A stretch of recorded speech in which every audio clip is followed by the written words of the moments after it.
வாயு தொல்லையா, மலச்சிக்கலா? இனி கவலை வேண்டாம்.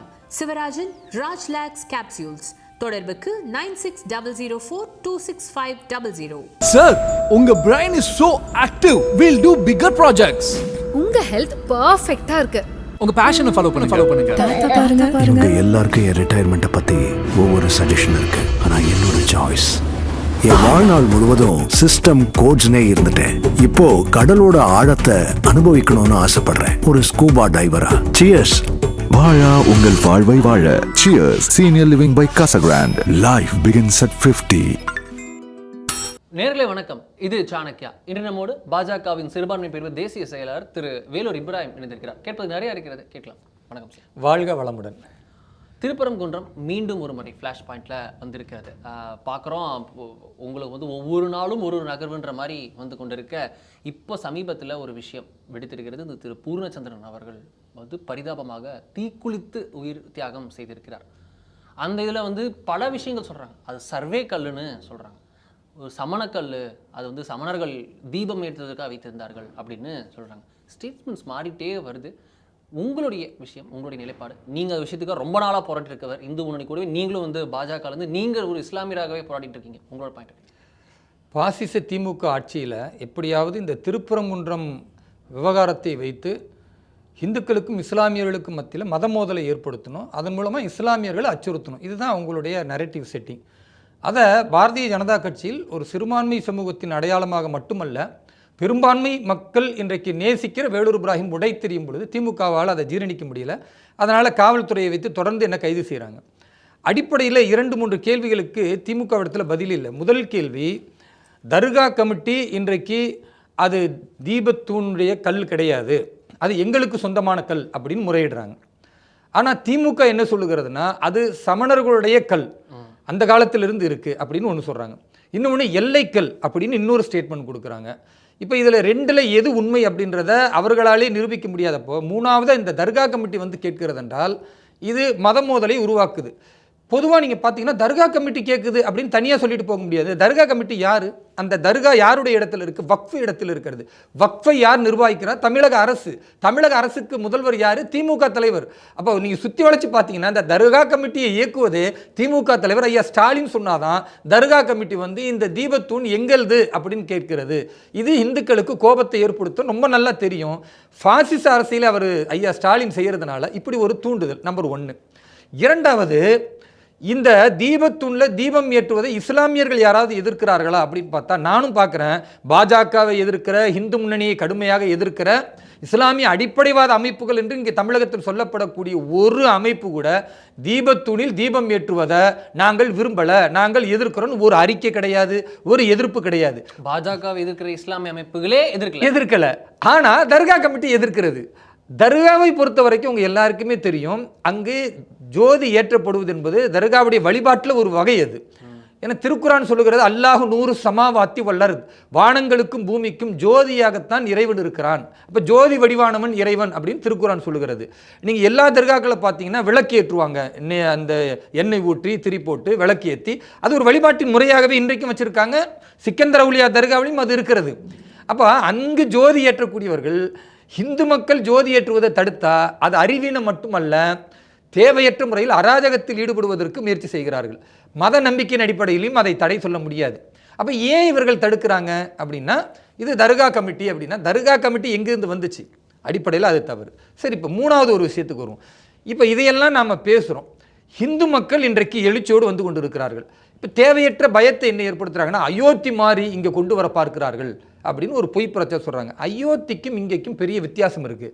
அயோத்தி என்பது அங்கு ஸ்ரீராமருடைய கோவில் காலம் காலமாக இருந்ததை பாபர் ஆட்சிக்கு வருவதற்கு இங்கே உள்ள நுழைந்த பொழுது அவருடைய தளபதி மீர்பாகி வந்து இடித்து நொறுக்கிவிட்டு, அங்கே 500 பேர் கூட அந்த நேரத்தில் இஸ்லாமியர்கள் அயோத்தியில் இருந்திருக்க மாட்டாங்க, 5000 பேர் தொழுகைக்கு அளவுக்கு பிரம்மாண்டமான பாபர் மசூதின்னு ஒன்று கட்டினாங்க. இது வந்து வரலாறு, இது எல்லாருக்கும் தெரியும். அன்றைக்கு யாரெல்லாம் அகழ்வாராய்ச்சி செய்தார்களோ, அகழ்வாராய்ச்சி செய்ததில் எடுக்கப்பட்ட அந்த தூண்கள், சிதிலமடைந்த சிலைகள் எல்லாத்தையுமே இன்றைக்கி அயோத்தியில் பார்க்க முடியும்.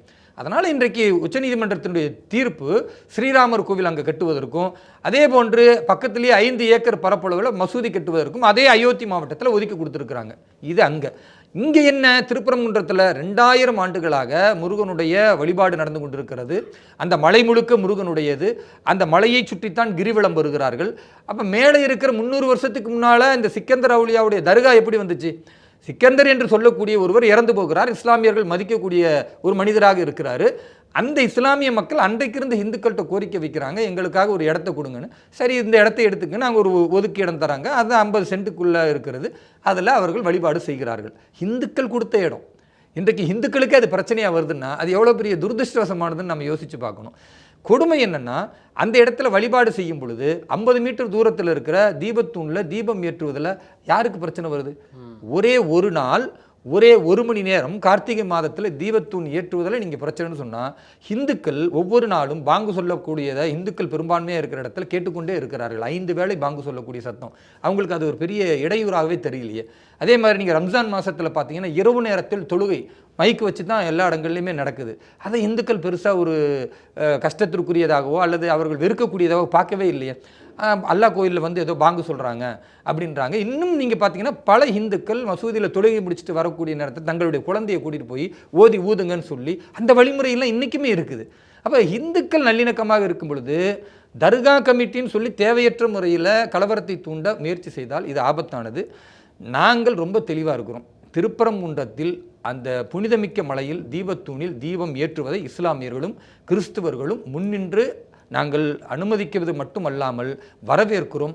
அது ஏற்றப்படக்கூடிய நேரத்தில் நாங்களும் கூட இருந்து எங்கள் தொப்புள் குடிவரவுகளான இந்து சொந்தங்களோடு அரவணைத்து நிற்போம். அந்த உரிமையை பாதுகாப்பதில் எங்களுடைய குரலையும் செய்வோம். அதுதான் எங்களுடைய அடிப்படை கொள்கை. இதில் திமுக சொல்கிறாங்க, பிஜேபி, இந்து முன்னணி, சங் பரிவார் எல்லாரும் சேர்ந்து அயோத்தி மாடலை வந்து திருப்பரங்குன்றத்தில் கட்டுவிழ்த்து மிகப்பெரிய அளவில் ரத்த ஆறை ஓட விட்டு மத கலவரத்தை ஏற்படுத்தி மத பிரிவினை ஏற்படுத்தி ஓட்டுக்களை எல்லாம் திட்டமிடுகிறது அப்படின்னு. அப்படி ஒரு திட்டம் இருக்கும். ஐயா ஸ்டாலின் வந்து பயத்தில் பிதற்றுகிறார். தோல்விக்கான எல்லா விஷயமும் திமுக மட்டும் இல்லை, திமுக கூட்டணி கட்சிகள் அனைத்தும் சரி திமுக பரிவார்னு சொல்கிற சங் பரிவார் மாதிரி திமுக பரிவார் எல்லாரும் அதே மாதிரி சொல்கிறாங்க.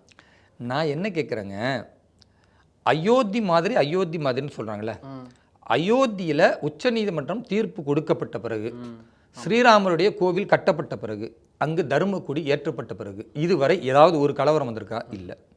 ஆனால் தீர்ப்பு வந்த போதே திமுக, அதிமுக, பாஜக எல்லாரும் வரவேற்றாரு. ராகுல் காந்தியிலிருந்து ஸ்டாலின், நீங்க ரெட்டை வேட ஏன் போடுறீங்க? எல்லாருமே வரவேற்றிருக்காங்க. எல்லா பெரும் தலைவர்களும் வரவேற்றாங்க. பாபர் மசூதி இடிக்கப்பட்ட பொழுது அந்த இடிக்கப்பட்ட இடத்தில் நாங்கள் மீண்டும் மசூதி கட்டி தருவோம் சொன்னது காங்கிரஸ் ஆட்சி காலத்தில்.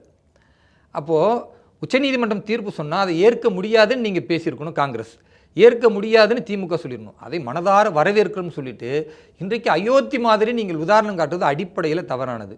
இரண்டாவது, அயோத்தி மாதிரின்னு சொல்கிறதா இருந்தால் அயோத்திக்கு ஐயா ஸ்டாலின் போய் பார்த்தாரா? அங்கே உள்ள மக்களின் மனநிலை தெரியுமா? அங்கே இஸ்லாமியர்கள் எப்படி வாழ்வியல் மேற்கொள்கிறார்கள் ஏதாவது ஒரு புரிதல் இருக்கிறதா? தயவுசெய்து போய் பாருங்கள். நான் அயோத்திக்கு போயிருக்கிறேன். நீங்கள் ஸ்ரீராமர் கோவிலுக்கு போகணும்னா 3 மசூதிகளை கடந்து தான் ஸ்ரீராமர் கோவிலுக்கு போகணும். 3 மசூதிகள் இருக்கும். 3 மசூதிகளில் இன்றைக்கி தொழுகை நடக்குது. அங்கே மசூதிகள் இருப்பது பிரச்சனை இல்லை. ஜென்மபூமியான ஸ்ரீராமர் பிறந்த இடத்தில் எங்களுக்கு எங்கள் வழிபாட்டு உரிமை வேணும்னு நீண்டகால இந்துக்களின் கோரிக்கை உச்சநீதிமன்றம் ஏற்றிருக்கிறது, தந்திருக்கிறத தவிர அந்த ஸ்ரீராமர் கோவிலை சுற்றி நீங்கள் பார்த்தீங்கன்னா எல்லா இடங்களிலும் மசூதிகள் இருக்கும். இதுதான் உத்தரப்பிரதேசத்தில் இருக்கிற நிதர்சன உண்மை. இதை மறைத்து விட்டு ஏதோ உத்தரப்பிரதேசத்தில் முஸ்லீம்கள் வாழவே முடியாத மாதிரி, ரொம்ப சிரமப்படுற மாதிரி, அங்கே என்னமோ உயிர் வாழ்வதற்கே அச்சப்படுகிற மாதிரி பார்த்தீர்களா? உத்தரப்பிரதேசத்தில் இஸ்லாமியர்கள் 20% இருக்கிறாங்க. நாட்டிலேயே அதிகம் இஸ்லாமியர்கள் இருக்கக்கூடிய இடம் உத்தரப்பிரதேசம். அங்கு பாரதிய ஜனதா கட்சி 2வது முறையாக வெற்றி பெறுகிறது. நாட்டிலேயே அதிகமாக 40% இஸ்லாமியர்கள் இருக்கக்கூடிய இடம் அஸ்ஸாம். அங்கு பாரதிய ஜனதா கட்சி 2 முறைக்கு மேலே வெற்றி பெறுகிறது. நாட்டிலேயே அதிகமாக கிறிஸ்தவர்கள் இருக்கக்கூடிய இடம் நாகாலாந்து 95%. அங்கு பாரதிய ஜனதா கட்சி 2வது முறையாக வெற்றி பெறுகிறது. கோவாவில் 40% கிறிஸ்தவர்கள் இருக்கிறாங்க, 3வது முறை வெற்றி பெறுகிறது. நாட்டிலேயே சிக்கிம், அதே மாதிரி மேகாலயா, திரிபுரா, இது எல்லாம் கிறிஸ்தவர்கள் மெஜாரிட்டி இருக்கிற இடம். திரும்ப பாரதிய ஜனதா கட்சி வெற்றி பெறுகிறது. தமிழ்நாட்டில் எடுத்துங்க 35% இருக்கிற இஸ்லாமியர்கள் தொகுதி வாணியம்பாடி. அங்கே பாரதிய ஜனதா கட்சியோடு இருக்கிற அனைத்து இந்திய அண்ணா திராவிட முன்னேற்ற கழகம் தான் வெற்றி பெறுகிறது. அதே மாதிரி கன்னியாகுமரி மாவட்டம் கிறிஸ்தவர்கள் பெரும்பான்மையாக இருக்கிறது. அங்கே நாகர்கோவிலில் இஸ்லாமியர்கள் கிறிஸ்தவர்கள் எல்லாம் வாக்களித்து பாரதிய ஜனதா கட்சியில் நாங்கள் வெற்றி பெறுகிறோம். அப்போது தேசம் முழுக்க எல்லா இடத்திலும், ஏன் தமிழகத்தில் இங்கும் கூட இஸ்லாமியர்கள் கிறிஸ்தவர்கள் பெரும்பான்மையாக இருக்கிற இடத்துல பாஜக வெல்கிறது என்றால், இவங்க பூச்சாண்டி இந்த மதவாத பிரிவினை பேச்சு இதெல்லாம் ஐயா ஸ்டாலின் அரசியலுக்கு பேசுகிறாரு, அடிப்படையில் இல்லை. பாஜகவுடைய ஸ்டாண்டு சப்கா சாத் சப்கா விகாஸ், எல்லோரையும் அரவணைத்து எல்லோருக்குமான வளர்ச்சி. இங்கே சிறுபான்மை பெரும்பான்மையை நாங்கள் பார்க்குறதே கிடையாது. 140 கோடி மக்களும் பாரத தாயின் பிள்ளைகள், அனைவருக்குமான அரசின் நலத்திட்டங்கள் இருக்குது. அதில் யார் அதிகம் பயன்பெறுகிறார்? சிறுபான்மை மக்கள், குறிப்பாக இஸ்லாமியர்கள். ஏன் அப்படி? கடந்த 60 ஆண்டு காலமாக காங்கிரஸ் ஆட்சியில் பொருளாதார முன்னேற்றமே இல்லாமல் சிறுபான்மை மக்கள் ஏழைகளாக இருக்கிறார்கள். அப்போ பிரதமர் கொடுக்குற ஏழைகளுக்கான வீடு கட்டுற திட்டத்தில் சிறுபான்மை இஸ்லாமியர்கள் பயன்பெறுறாங்க. அரிசி வாங்கணும், அதில் யார் பயன்பெறுறா? இஸ்லாமியர்கள் பயன்பெறுகிறார்கள். குடிநீர் இணைப்பு இஸ்லாமியர்கள் பயன்பெறுகிறார்கள். கேஸ் இஸ்லாமியர்கள் பயன்பெறுகிறார்கள். இஸ்லாமியர்கள் என்பதற்காக மத்திய அரசு கொடுக்கல, அவர்கள் தான் ஏழைகளாக இருக்கிறாங்க. 60 வருஷமாக ஏழைகளாகவே வைத்து இலவசங்களை காட்டி அப்படியெல்லாம் ஒரு நாடகம் ஆடிய அந்த நிலையை மாற்றி அடிப்படை இஸ்லாமியர்களுடைய தேவைகளுக்கும், அதே மாதிரி இந்த பட்ஜெட்டில் 3183 கோடி ரூபாய் ஒதுக்கி பெண்களுக்கான ஸ்கில் டெவலப்மெண்ட்டு, எஜுகேஷனுடைய எம்பவர்மெண்ட்டு, அதே மாதிரி பல தொழில் கற்றுக்கொள்ளக்கூடிய அளவிற்கான முன்னேற்றத்தை கொடுப்பது, இப்படி சிறுபான்மை மக்களுக்கான அத்தனை திட்டங்களையும் வளர்ச்சி பாதையில் செய்கிறோமே தவிர மதவாதத்தை நாங்கள் பேசலை. நாங்கள் மதரசாவுக்கு சொல்லிக் கொடுக்கறதுக்கு ஆலிம்களுக்கு பணம் கொடுக்காது இந்த அரசு, பாஜக அரசு. அதே மாதிரி தேவாலயத்தை புனரமைப்பதற்கு பாஜக அரசு பணம் கொடுக்காது. அதே மாதிரி நீங்கள் மசூதியில் தொழுகை நடத்தக்கூடியவர்களுக்கு பணம் கொடுக்காது. ஏன்னா அது அந்த மதத்தில் உள்ளவர்கள் செய்ய வேண்டியது. ஒரு அரசு என்ன செய்யணும்னா, அந்த மதத்தின் மக்கள் பின்னடைவில் இருந்தால் கல்வியில் பொருளாதாரத்தில் அவர்களை முன்னேற்றுவதற்குத்தான் ஒரு அரசு செய்ய வேண்டுமே தவிர, நீங்கள் மசூதிக்கும் மதரசாவுக்கும் பணத்தை கொடுத்து சரி கட்டுறது அதுதான் பாசிச அரசியல். அது திமுக செய்யும். இந்த திராவிட முன்னேற்ற கழகம் என்று சொல்லக்கூடிய திராவிட மாடல் என்ற அயோக்கிய மாடல் செய்யும். பாஜக அதை செய்யாது. நாங்கள் வாக்கு வங்கி அரசியல் செய்ய மாட்டோம். 140 கோடி மக்கள் முன்னேறணும், அதில் இஸ்லாமியர்கள் பின்னடைவில் இருக்காங்கன்னா அவர்களுக்கு என்ன தேவையோ அந்த வளர்ச்சியை கொடுத்து முன்னேற்றுவோமே தவிர, அவர்களுக்கு மதவாதத்தை சொல்லி தேவையற்ற முறையில் அவர்களை பிரிவினைக்கான சிந்தனையை நாங்கள் தரவே மாட்டோம். எங்கள் நிலைப்பாடு தெளிவானது. இதில் நீங்கள் டிஎம்கே மட்டும் இல்லை, டிஎம்கேயோட பரிவார் சோகால்டு அவங்க அலையன்ஸ் அவங்க மட்டும் இல்லை, லேட்டஸ்ட்டாக வந்திருக்கக்கூடிய தாவேக்காவும் உங்கள் மீது விமர்சனம் என்ன சொல்கிறாங்கன்னா, ஏன் இத்தனை நாளாக நீங்கள் அமைதியாக இருக்கீங்க, திருப்பரங்குன்ற விவரத்தில் உங்கள் நிலைப்பாடு என்ன அப்படின்னு தாவேக்கானிடம் நீண்ட நாட்களாக ஒரு கேள்வி இருந்தது. அவங்க அரண்மனையில் நடந்த அந்த கன்னியாகுமரி நடந்த கிறிஸ்துவ விழாவில் திரு ஆதவர்ஜுனா பங்கேற்கிறார். அப்போ அவர் சொல்கிறாரு, திருப்பரங்குன்ற விஷயத்தில் எங்களுடைய நிலைப்பாடு என்னன்னு கேட்குறாங்க. எங்கள் நிலைப்பாடு ஒன்று தான், இதில் நாங்கள் எதுக்கு நாங்கள் பேசணும், திமுகவும் இந்து முன்னணியும் செட்டிங் போட்டு இந்த பிரச்சனையை கையாளுறாங்க, இதில் நாங்கள் எதுக்கு இது பண்ணோம், அவங்க ட்ராமா பண்ணுறாங்க, நாங்கள்லாம் படம் நடிச்சுட்டு தான் அரசியல், இவங்கெல்லாம் அரசியல் இருந்து நடிக்கிறாங்க, நாங்கள்லாம் படம் நடிச்சு தான் வந்திருக்கோம், இந்த ட்ராமாலாம் எடுபடாது அப்படின்ற மாதிரி சொல்கிறார். ட்ராமா பண்ணுறீங்களா? இந்து முன்னணியும் திமுகவும் ஒரு கூட்டணின்றாரே. கேட்குறவன் கேனப்பையில் இருந்தால் கேப்பையில் நெய்வடின்னு சொல்லுவாங்களாம். அந்த மாதிரி ஆதவர்ஜுனா அவர்கள் பேசுவதெல்லாம் ஏதோ உணர்ச்சி வசப்பட்டு பேசினா தமிழக மக்கள் நம்பிடுவாங்கன்னு நினைக்கிறாரு. ஹிந்து முன்னணி என்பது அடிப்படையிலேயே ஹிந்து மக்களின் உரிமைகளுக்காக போராடக்கூடிய அமைப்பு. கடந்த காலத்திலிருந்து அவர்கள் அப்படி தான் போராடிக்கிட்டு இருக்காங்க. ஐயா ராமகோபாலன் அவர்கள் இருக்கக்கூடிய காலத்திலிருந்து உத்வேகமாக போராடி பல இந்து மக்களுடைய உரிமைகளை பெற்று தந்திருக்கிற அமைப்பு அது. அது எப்படி திமுகவோடு சேரும்? அடிப்படையில் நீங்கள் பார்த்தீங்கன்னா திமுக வன்மமாக எதிர்க்கிற ஒரு பரிவார அமைப்புனா அது இந்து முன்னணியாகத்தான் இருக்கும். இவர்கள் என்ன பண்ணுறாங்கன்னா, ஒரு லாஜிக் இல்லாத விஷயத்தை சொல்லி மக்களை வேறு வழியில் திசை திருப்ப தாவேக்கா பார்க்கிறது. குறிப்பாக நான் கேட்பது, இவர் ஆதவர்ஜுனா இருக்கட்டும் அல்லது திரு விஜய் அவர்களாக இருக்கட்டும், இவர்கள் திருப்பரங்குன்றம் விஷயத்துக்கு பேசாமல் இருக்கிறதுக்கு என்ன காரணம் சொல்கிறாங்க? இது திமுக இந்து முன்னணியோட கூட்டணி அமைத்து கொண்டு பேசுகிறது. சரி, ரைட்டு, இருக்கட்டும். ஒரு பிரச்சனை நடக்குது, உன் கருத்து என்ன? நீங்கள் சொல்லுவதே உண்மையாக நீங்கள் அப்படி மக்கள்கிட்ட சித்தரிக்கிறீங்க, இருந்துட்டு போட்டோம். எல்லாத்திலும் ஒரு ஸ்டாண்ட் இருக்கணும்ல. உங்கள் கருத்து என்ன? திருப்பரங்குன்றத்தில் தீபத்தூணில் அங்கே தீபம் ஏற்றப்பட வேண்டுமா வேண்டாமா? அந்த கேள்விக்கு பதில் சொல்லுனா அதுக்கு பதில் சொல்ல துப்பில்ல நடிகர் விஜய் அவர்களுக்கும் ஆதவர்ஜுனாக்கும். அவர்கள் இவர்களோடு சேர்கிறார்கள், இவர்கள் அவர்களுக்கு பி கூட்டணி, இவர்கள் அவர்களுக்கு ஏ கூட்டணி. ஏப்பா அதெல்லாம் ஒதுக்கு. கேள்விக்கு பதில் ஏற்றணுமா வேணாமா? அது உன் ஸ்டாண்ட் என்ன? அது மலை புனிதமிக்க மலை இந்துக்களுக்கானதா இல்லையா? அதில் உன் ஸ்டாண்ட் என்ன? அங்கே இருக்கக்கூடிய தர்கா கமிட்டி அந்த தீபத்தூண் எங்களுக்குரியதுன்னு சொல்கிறாங்களே, அதில் உன் ஸ்டாண்ட் என்ன?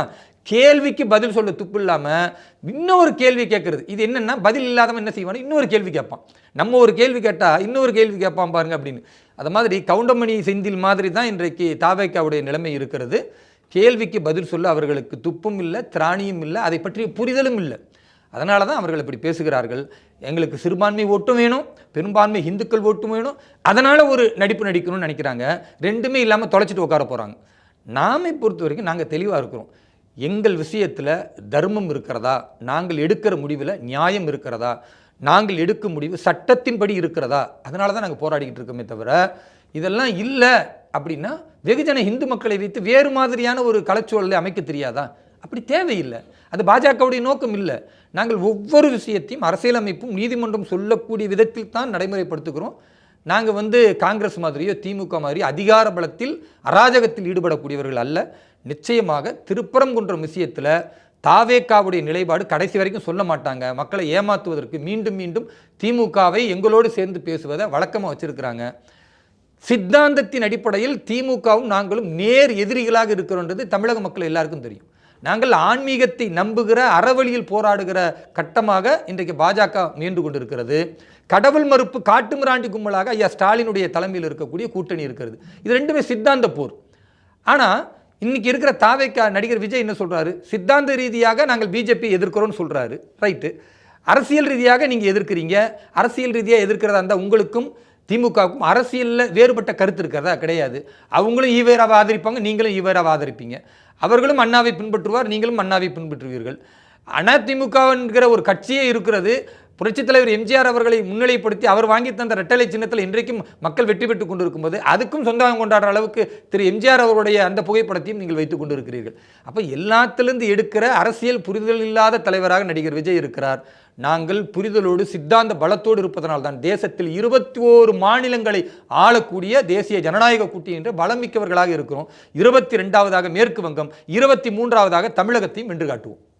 இவ்வளோ சொல்றாரு வேலூர் இப்ராஹிம், அவருக்கே பதவி இல்லைன்ற மாதிரிலாம் சிலர்லாம் சொல்றாங்க. பாரதிய ஜனதா கட்சி மக்களை இப்படிதான் பாஜக ட்ரீட் பண்ணுது. அங்க பாருங்க, இருந்த முக்தார் அப்பாஸ் நக்வி கூட பதவி இல்லை, அவருக்கு இருந்த அமைச்சர் பதவி இல்லை. ஷானவாஸ் ஹுசைன் என்ன தெரியல. பிஜேபியில் அப்படிலாம் பண்ணாதுங்க, வெறும் லிப் சர்வீஸ் அப்படின்ற மாதிரிலாம் விமர்சனம். பாரதிய ஜனதா கட்சியில் ஒரு காரியகர்த்தாவாக நான் இருப்பதில் ரொம்ப பெருமைப்படுறேன். இந்த கட்சியில் இஸ்லாமியர்கள் வந்தால் அவர்களுக்கு அரசு பதவி வழங்குவார்கள், அதிகமான பணம் தருவார்கள், இப்படின்னு ஒரு பிம்பமும் வெளியும் இருக்குது. பாரதிய ஜனதா கட்சியில் இஸ்லாமியர்கள் உள்ள நுழைந்து அவர்கள் ஒரு தலைவர்களாக உருவாவது என்பது ஒரு பெரிய போராட்டம். இன்னும் அவ்வளோ சீக்கிரம் வர முடியாது.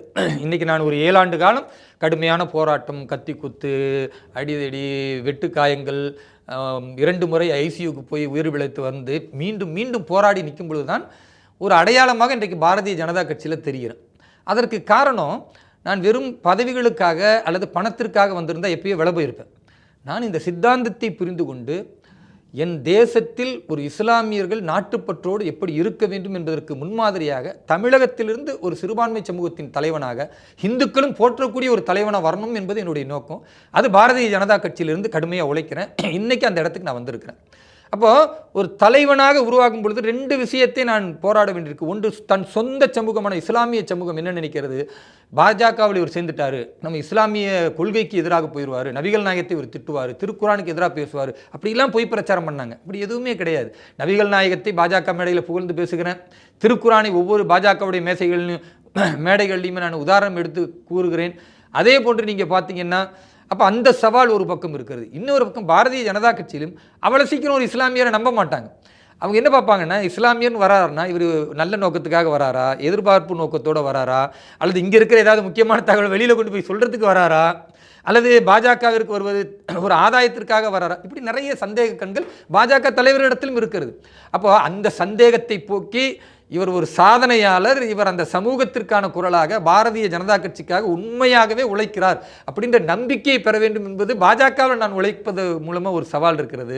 தன் சொந்த சமூகத்திடத்தில் இஸ்லாமிய மக்கள்கிட்டையும் கிறிஸ்துவ மக்கள்கிட்டையும் சிறுபான்மை மக்களுக்காக நான் உழைக்கிறேன், உங்களுடைய நன்மைக்காக, உங்களின் குரலாக, உங்களின் தேவைகளை மத்திய அரசுக்கு கொண்டு போவதற்கு ஒரு நபர் தேவைப்படுகிறது, அதற்காக உழைக்கிறேன். அந்த சமூகத்தினுடைய நம்பிக்கையை பெறுவது இன்னொரு சவால். இந்த 2 சவாலையும் 7 வருடங்களுக்கு பிறகுதான் நான் பூர்த்தி செய்திருக்கிறேன். இன்றைக்கு பாரதிய ஜனதா கட்சி கண்ணை மூடிக்கிட்டு நம்புது. ஒரு தொலைக்காட்சியினுடைய பிரச்சாரமாக இருக்கட்டும், அல்லது வெகுஜன மக்களிடத்தில் கொண்டு செல்லக்கூடிய விஷயமா இருக்கட்டும், ஏன் சங்க பரிவார் நடத்தக்கூடிய கூட்டங்களாக இருக்கட்டும், வேலூர் இப்ராஹிம் அனுப்புங்கன்னு சொல்கிறாங்கன்னா அந்த நம்பிக்கையை நான் இன்றைக்கு பெற்றிருக்கிறேன். இஸ்லாமிய மக்கள் ஒரு காலத்தில் என்னை எதிர்த்தவர்கள், ஒரு காலத்தில் என்னை கல்லெறிந்தவர்கள் எல்லாம் இன்றைக்கு கை கொடுக்கிறார்கள், கட்டி தழுவுகிறார்கள், கிறிஸ்தவ மக்கள் வரவேற்கிறார்கள், பேராயர்கள் பெருமதிப்போடு எங்களுக்கு மதிப்பு தருகிறார்கள் என்றால் அந்த மாற்றத்தை நான் ஏற்படுத்தியிருப்பது என்னுடைய பேச்சால், நடைமுறையால், அன்பால், அந்த மக்களை அரவணைக்கக்கூடிய பண்பால் இன்றைக்கு நடந்திருக்கிறது. அதனால் இவ்வளவு காலகட்டத்தை தாண்டி தான் இன்றைக்கு ஒரு தலைவராக வேலூர் இப்ராஹிம் வந்திருக்கிறேன். இப்படி எல்லோரும் வருவதற்கு பெரிய சிரமங்கள் இருக்கிறது. வரக்கூடிய காலத்தில் நிச்சயமாக பாரதிய ஜனதா கட்சி சிறுபான்மை சமூகத்தில் இஸ்லாமியர் என்று மட்டும் என்னை பார்க்காமல் இந்த தேசத்திற்கான ஒரு அற்புதமான உழைப்பாளி என்று பார்க்கும் பொழுது கண்டிப்பாக எனக்கான வாய்ப்பை வழங்குவார்கள். அது வேலூர் இப்ராஹிம்கான தனிப்பட்ட வாய்ப்பு கிடையாது, சிறுபான்மை சமூகத்திற்கான வாய்ப்பாகத்தான் நான் கருதுகிறேன். என்னை போன்று இன்னும் நிறைய பேர் வர வேண்டும் என்பதற்காக நிறைய பேருக்கு பயிற்சி கொடுக்குறோம், நிறைய மாவட்டங்கள் உருவாக்கிட்டு இருக்கிறோம். நிறைய பேர் இன்றைக்கு யூடியூப்ல பேசுறாங்க, இன்னைக்கு தொலைக்காட்சிகளில் பேச வந்திருக்கிறாங்க, பெண்கள் பேச வந்திருக்கிறாங்க, உயிருக்கு அவர்களுக்கு அச்சுறுத்தல் இருந்தாலும் பேசுகிறார்கள். அப்போ இப்படிப்பட்ட தடைகளை தகர்த்தெறிந்து இன்னைக்கு ஒரு சாதனையை நாங்கள் படைக்கிறோம் என்றால் பாஜக சிறுபான்மை அணி என்பது அது ஏதோ பெயரளவிற்கு 4 தொப்பி போட்டுக்கிட்டு நிகழ்ச்சிகளை கலந்து கொள்ளக்கூடியது அல்ல, நிகழ்ச்சியே அவர்கள் நடத்தக்கூடிய அளவிற்கு தகுதி பெற்றவர்கள் என்கிற ஒரு வாய்ப்பை பாஜக வழங்கி இருக்கிறது. அதிகாரப்பூர்வமான அரசியலமைப்பில் கொடுக்கப்பட்ட வாய்ப்புகளையும் நிச்சயமாக பாஜக தமிழகத்தில் வழங்கும் என்ற நம்பிக்கை எங்களுக்கு இருக்கு. இதில் உங்களுக்கு சிறுபான்மையின வாக்கு வங்கி ஒரு டேஞ்சரில் இருக்குது, அது தாவேக்கா பக்கம் போயிடும் திமுக கிட்ட இருந்து அப்படின்ற பேச்சு இருக்கு. ஆனால் ஒருத்தர் கூட அது என்டி அலையன்ஸுக்கு வரும் அப்படின்ற மாதிரி ஒரு பேச்சு கூட இல்லை. அதே போல் பெண்கள் வாக்கு வங்கி அப்படின்றது ஜெயலலிதா அவர்களுடைய மறைவுக்கு பிறகு பார்த்தோம் அப்படின்னா அது திமுக பின்னாடி போச்சு. அதுவும் பார்த்தோம் அப்படின்னா இம்முறை விஜய்க்கு போகணும்னு பேசப்படுதே தவிர விஜய் அவர்கள் ஈர்ப்பார், அவர் பின்னாடி போகும்னு சொல்கிறாங்களே தவிர என்டிஏக்கு வருமா அப்படின்ற மாதிரி கேள்வி இல்லை. என்டிஏவின் திட்டம் என்ன? நேற்று கூட பார்க்குறோம், திமுக வெல்லும் பெண்கள் மாநாடுன்னு திருப்பூரில் பெரிய 1.5 லட்சம் பேரை திரட்டி வச்சிருக்காங்க. அது எப்படி கூட்டினாங்க அப்படின்லாம் நிறைய பேர் வருவாங்க. திரட்டுறாங்கல்ல, ஏன் நீங்கள் திரட்டலன்றதா உங்ககிட்ட வைக்கிற கேள்வி. என்ன திட்டம் வைத்திருக்கிறது தேசிய ஜனநாயக கூட்டணி, பாஜக, அதிமுக உள்ளிட்ட கட்சி? வளர்ச்சியை விரும்பக்கூடிய கிறிஸ்தவர்கள், தேசப்பற்றுள்ள இஸ்லாமியர்கள், ஒருங்கிணைந்த பாரதத்தின் பண்பாட்டை, கலாச்சாரத்தை நேசித்து இதை பாதுகாக்க வேண்டும் என்று நினைக்கிற இந்துக்கள், இந்த மூவர்களுடைய சிந்தனை ஒன்றுபடும் பொழுது நிச்சயமாக அது சிறுபான்மை பெரும்பான்மை என்று பார்க்காமல் தமிழகத்தில் தேசிய ஜனநாயக கூட்டணி வெல்லும். அதற்கு ஏற்ற ஒரு சூழல் இப்பொழுது நிலவி கொண்டிருக்கிறது. நிச்சயமாக 2026 அது எதிரொலிக்கும். சிறுபான்மை வாக்கு என்பதை இன்றைக்கி 2 வகையாக நீங்கள் பிரிக்கலாம். ஒன்று, சிறுபான்மை என்பது இன்றைக்கி இஸ்லாமிய கிறிஸ்துவ மக்கள்கிட்ட எப்படி சொல்லியிருக்காங்கன்னா, உங்கள் மத வழிபாட்டிற்கு நாங்கள் நிறைய உதவி செய்கிறோம். திமுக சொல்கிற பிரச்சாரம்லாம் அதுதான். குறிப்பாக கிறிஸ்துமஸினுடைய அந்த நிகழ்ச்சியில் பாரத பிரதமர் பேசும் பொழுது கிறிஸ்துவ மக்களிடத்தில் கத்தீட்ரல் சர்ச்சில் டெல்லியில் போய் பேசுகிறாரு. நாங்கள் 25 கோடி வறுமை கோட்டு கீழே இருந்த அந்த ஏழை மக்களை மீட்டிருக்கிறோம். அதே போன்று நாடு 11வது இடத்திலிருந்து இன்றைக்கு 3வது இடத்திற்கு வளர்ச்சி பாதையில் முன்னேறி இருக்கிறது. அதே போன்று இன்றைக்கு தேசத்தில் இருக்கக்கூடிய அனைத்து மக்களுக்கும் உள்கட்டமைப்பு, சாலை, குடிநீர், அடிப்படை தேவைகளை நாங்கள் சீர் செய்து தந்திருக்கிறோம். மின்சாரமே இல்லாத கிராமங்கள் இல்லை என்ற அளவிற்கு அத்தனை இடங்களில் மின்சாரத்தை கொண்டு போய் சேர்த்திருக்கிறோம். வளர்ச்சி பேசுகிறார் எங்க கத்தீட்ரல் சர்ச்சில் கிறிஸ்துவ மக்கள்கிட்ட. ஆனால் கிறிஸ்துவ மக்களுக்கு முன்னால் நின்று ஐயா ஸ்டாலின் என்ன பேசுகிறாருன்னா வன்மத்தை பேசுகிறார், பாசிசத்தை பேசுகிறார். அவர் சொல்கிறாரு, சிறுபான்மை மக்கள் நீங்கள் யாரும் அச்சுறுத்த வேண்டிய அவசியம் இல்லை, சிறுபான்மை மக்கள் யாரும் பயப்பட வேண்டிய அவசியம் கிடையாது. ஏன்னா நாங்கள் சிஏஏ மத்திய அரசு கொண்டு வந்த பொழுது எதிர்த்தோம் அப்படின்னு கிறிஸ்துவர்களுக்கு முன்னிலையில் ஐயா ஸ்டாலின் பேசுகிறாரு. சிஏஏவால் பயனடைந்தவர்கள் கிறிஸ்துவர்கள்.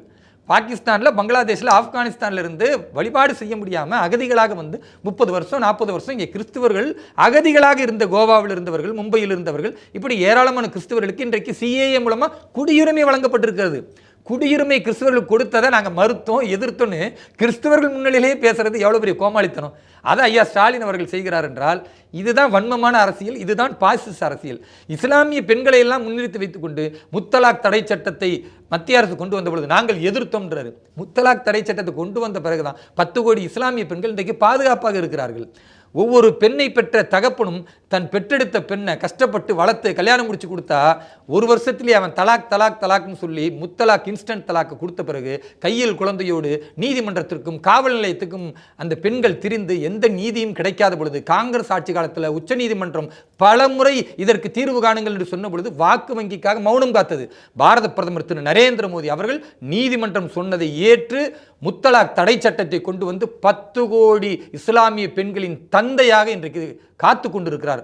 இன்னைக்கு அந்த சட்டம் கொண்டு வந்த பிறகு எங்குமே முத்தலாக் இல்லை, பெண்கள் பாதுகாப்பாக இருக்காங்க, தைரியமாக இருக்கிறாங்க.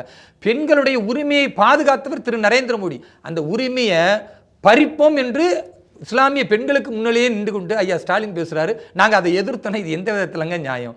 இஸ்லாமிய பெண்களே இன்னைக்கு ஏற்றுக்க மாட்டாங்க. அப்போது புரிதல் இல்லாமல் கண்மூடித்தனமாக கிறிஸ்தவர்களுக்கு கிடைத்த நலனை எதிர்க்கிறதும் இஸ்லாமிய பெண்களுக்கு கிடைத்த நலனை எதிர்க்கிறதும் தான் ஐயா ஸ்டாலினுடைய பாசிச அரசியல். ஆனால் இஸ்லாமிய பெண்களையும் கிறிஸ்துவ மக்களையும் பாதுகாத்து வளர்ச்சியின் பாதையில் கொண்டு செல்வது பாஜகவுடைய பாசமிகு அரசியல். பாரத பிரதமர் திரு நரேந்திர மோடி நல்லாட்சியின் அரசியல் அது. அதை நாங்கள் கொண்டு போகிறோம். இன்னைக்கு தாவேக்காவை பொறுத்த வரைக்கும் விஜய் அவர்கள் ஒரு கிறிஸ்துவர், அதனால் கிறிஸ்துவ வாக்கு கிடைச்சிரும். அதே மாதிரி நீங்கள் பார்த்தீங்கன்னா இஸ்லாமியர்கள் இருக்கிறாங்க, அவர்களும் திசை திரும்பி போவார்கள் அப்படின்னு நினைக்கிறாங்க. நாங்கள் ஒரு விஷயம் சொல்கிறோம், நாங்கள் இஸ்லாமியர்களுக்காக கிறிஸ்துவர்களுக்காக என்றெல்லாம் எந்த பேச்சும் பேசுறது கிடையாது. எங்களுடைய ஒரே நோக்கம் தேசத்தின் வளர்ச்சி. இன்னைக்கு பாருங்கள், உள்கட்டமைப்பினுடைய முன்னேற்றத்தை பாருங்கள், உலக நாடுகளில் பாரதத்துக்கு கிடைக்கிற மரியாதையை பாருங்கள்.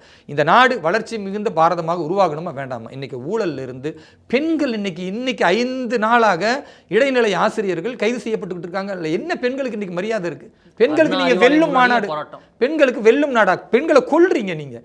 5 நாட்களாக பெண்கள் தொடர்ந்து கைது செய்யப்பட்டு கொண்டிருக்கிறார்கள். நீங்கள் சொன்ன தேர்தல் வாக்குறுதி 313 சம ஊதியம் சம வேலைக்கு என்று சொன்னீர்களே, அது ஏன் நிறைவேற்றல? 4 வருஷமாக கத்திக்கிட்டு இருக்காங்க. தேர்தல் வருதை ஏன் நீங்கள் நிறைவேற்ற வேண்டியதானே? என்ன செஞ்சீங்க நீங்கள்? தூய்மை பணியாளர்கள் பெண்களை தரதரன்னு இழுத்துட்டு போய் ஒவ்வொரு முறையும் பஸ்ஸில் ஏற்றுனீங்களே, அந்த பெண்களுக்கு ஏன் நீங்கள் பணி நியமனத்தை கொடுக்கல? செவிலியர்கள் என்னைக்கு எவ்வளோ கஷ்டப்பட்டுட்டு இருக்காங்க, அவர்களுக்கு நீங்கள் ஏன் இன்னும் பணி நியமனத்தை கொடுக்கல? அதே மாதிரி நீங்கள் பாருங்கள், இன்றைக்கு பெண்களுக்கு 5 சவரன் நகையை நாங்கள் கூட்டுறவு வங்கியிலிருந்து மீட்டு தருவோம்னு சொன்னீங்களே, அதை ஏன் நீங்கள் செய்யலை?